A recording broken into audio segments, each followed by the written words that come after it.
we are going to interview some of their stakeholders on land tenure and climate change. We need to first understand the background in terms of how our communities are being impacted by climate change.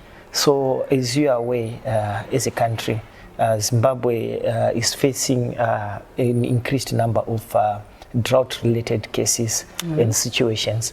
It means that they now need to supplement their water sources, either through irrigation, which is also an additional burden for them, because already we are talking about a community that has been relying on agriculture, which is already failing. So in that regard, you know, the poverty gap that is now existing as a result of climate change is now also impeding their efforts in terms of responding to the effects of climate change, and at the same time adapting and building their own resilience. So what quickly comes into my mind in terms of policy advocacy is to say, in as much as communities try to do this and that, responding to climate smart agriculture, trying to mechanize their agriculture, but also we are saying, why can't the government provide, because they have land as a natural resource,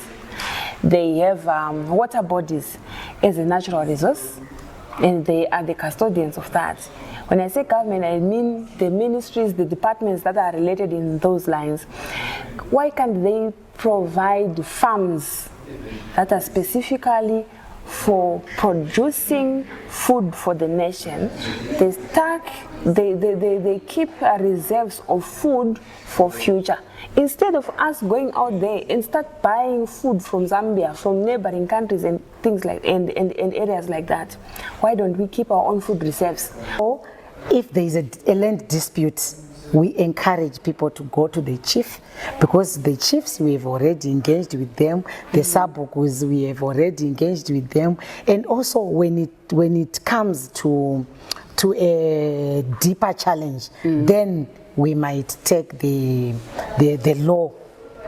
We might take the law course, because there is now a policy for wills and inheritances, so that woman has a right to that land according to the law now. So if that challenge persists, we can go the law way.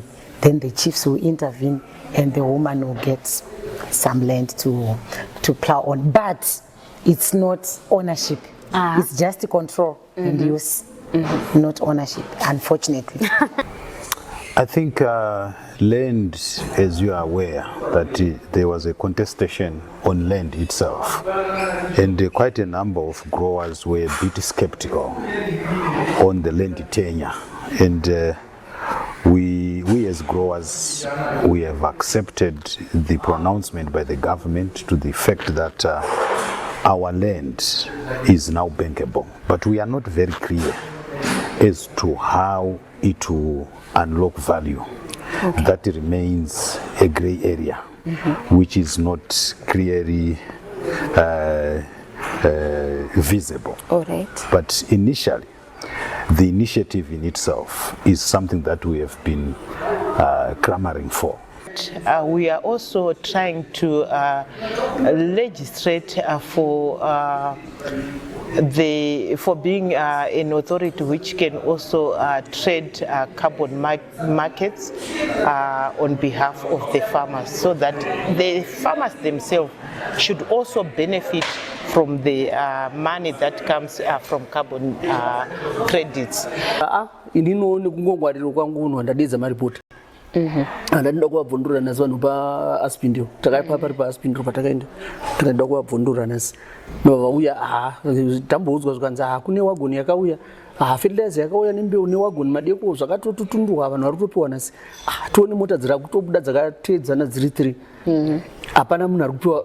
Saka inini nezvinhu zvandaenda nazvo ndanomira pabhumu ripagedhi repaAspindio ndamira zvikanzi ambuya munotsikwa nemagonyeti ndikati ndinoda kuti vanditsika, asi ndafira vanhu vari kutambura pano vana vachifa nenzara kumba, vanhu vaswera vari pano pasina chavari kupiwa, asi mbeu iri kubuda zvese, mainiputsi ese ari kubuda takatarisa.